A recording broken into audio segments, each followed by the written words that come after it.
박은실 선생님과 함께 떠나는 신나는 동화 나라. 친구들 안녕하세요. 재미있는 동화를 들려주는 시각장애인 박은실 선생님이에요. 오늘 준비한 동화는 케인, 오늘도 잘 부탁해 라는 이야기예요. 오늘 동화 속 친구가 어느 날 갑자기 앞을 볼 수 없게 되었어요. 어느 날 이 친구가 케인이라는 새로운 친구를 만나게 되었어요. 친구에게 어떤 일이 일어났을까요? 그리고 케인은 무엇일까요? 그럼 오늘도 동화 속으로 출발해 볼까요? 몇 년 전 일이에요. 나는 동생과 산책을 나갔어요. 오늘은 안개가 짙게 끼었네. 누나, 무슨 소리야? 날씨가 이렇게 맑은데. 그때부터였을 거예요. 나는 서서히 꽃, 나무, 하늘, 땅, 친구와 식구들까지도 볼 수 없게 되었어요. 앞을 볼 수 없게 된 나는 완전히 다른 사람이 된 것 같았어요. 늘 다니던 길에서 넘어지고 계단에서 구르고 가로수에 부딪혀 몸에 상처 없는 날이 없었어요. 한 번은 지하철 승강장에서 철로에 떨어질 뻔하기도 하고 찻길인지 모르고 걷다가 차에 치일 뻔도 했어요. 집에서도 마음이 편하지 않았어요. 동생은 엄마가 자기한테만 심부름 시킨다고 짜증을 냈어요. 어느새 나는 온갖 일을 식구들에게 떠넘기는 이기적인 사람이 되어버렸어요. 가끔은 식구들이 내가 앞이 보이지 않는다는 걸 잊기도 했어요. 엄마, 내 양말 어디 있어? 너 바보니? 내 옆에 있잖아. 나는 꽝! 하고 세게 문을 닫으며 방으로 들어가 버렸어요. 엄마가 사과하는 소리를 뒤로 한 채로요. 시간이 갈수록 내 마음은 어둠 속으로 빨려 들어갔어요. 나는 자주 사람들과 세상을 향해 짜증을 부리고 화를 냈어요. 그러던 어느 날 케인을 만나게 되었어요. 케인은 시각장애인이 사용하는 흰 지팡이를 말해요. 와우! 내가 손을 뻗으면 케인은 내 앞에 뭐가 있는지, 그곳이 어떤 곳인지 알려주었어요.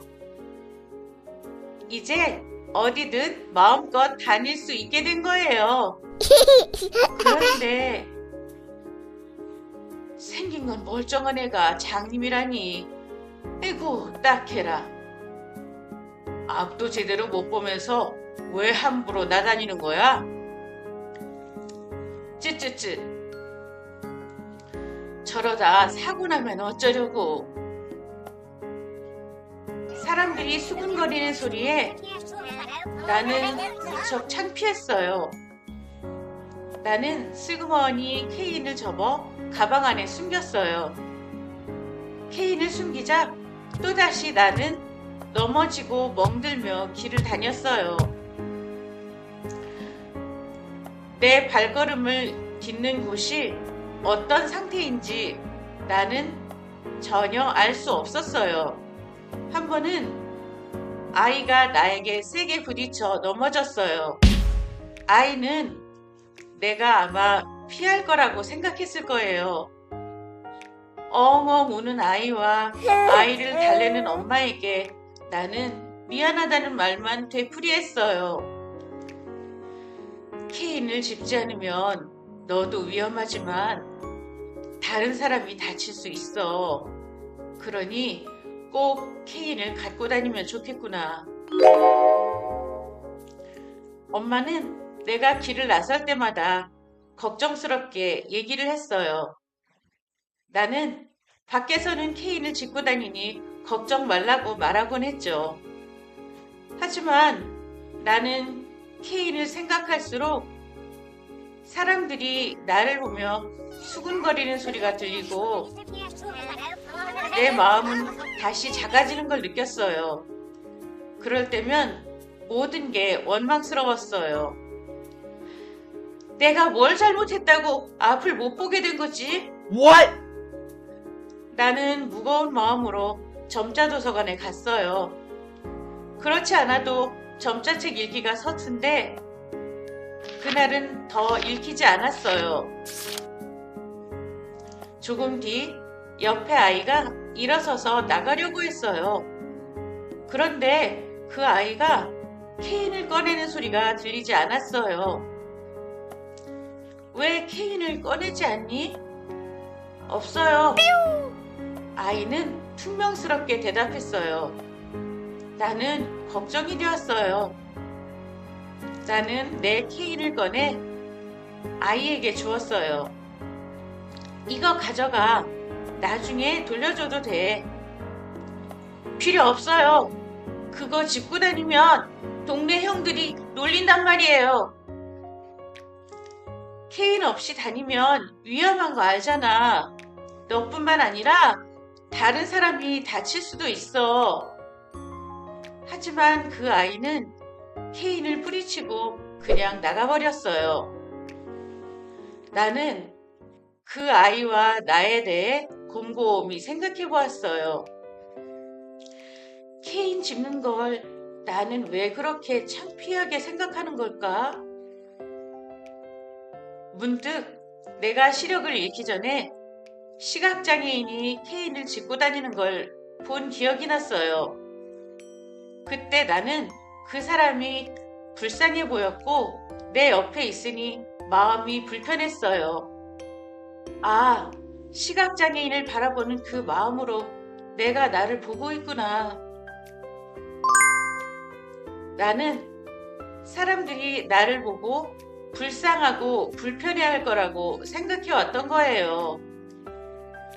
그러니 나 스스로 창피했던 거고요. 모든 게 내 마음의 문제였어요.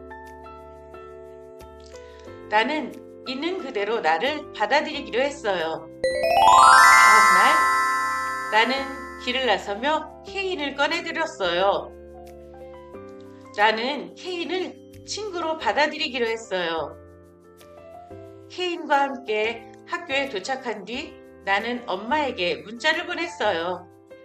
엄마, 나 오늘 케인이랑 같이 학교에 왔어. 그날 저녁 엄마는 나를 따뜻하게 안아주었어요. 엄마는 내가 정말 자랑스럽구나.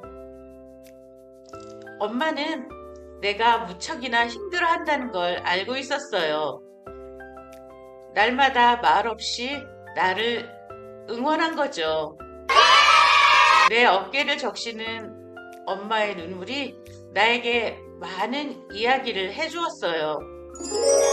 그래서 엄마는 평소보다 더 오래 나를 안아주었을 거예요. 나는 시각장애인이에요. 늘 나와 함께 다니는 내 친구는 흰지팡이, 바로 케인이에요. Yeah! 케인은 내 대신 부딪히고 긁히면서 나에게 세상의 길을 알려주는 고마운 친구예요. 우리는 마음으로 대화를 나누는 사이랍니다. 나는 매일 케인에게 말해요. 오늘도 잘 부탁해, 친구. 동화 재미있게 들었나요? 동화 속 친구는 시력을 잃고 몹시 힘들어했어요. 늘 다니던 길에서 넘어지고 계단에서 구르고 차에 치일 뻔하기도 하는 등 몸도 힘들었지만 식구들에게 자신의 모든 일을 떠넘기는 것 같아 마음도 몹시 불편했지요. 그때 흰지팡이 케인을 만나게 되고 친구는 마음껏 다닐 수 있게 되었어요. 하지만 사람들의 수군거리는 소리에 그만 창피함을 느낀 친구는 케인을 숨기게 되고 또다시 길을 가다가 넘어지고 멍들며 상처를 입게 됩니다. 그러다가 도서관에서 케인을 짚지 않는 아이를 보고 자신이 눈이 보였을 때 시각장애인을 바라보던 마음으로 자신을 보고 있다는 걸 느끼고 마음을 바꾸게 됩니다. 케인은 시각장애인이 장애물로부터 안전하게 보호받을 수 있도록 만들어진 도구예요. 케인은 시각장애인에게 꼭 필요한 도구랍니다. 우리 친구들, 만약에 케인을 사용하는 시각장애인을 만나면 어떻게 해야 할까요? 네, 맞아요. 시각장애인이 안전하게 길을 갈 수 있도록 조심히 비켜주고 도움이 필요하다고 하면 친절하게 도와주어야겠죠? 그럼 선생님은 다음에도 재미있는 이야기로 다시 돌아올게요. 친구들, 안녕!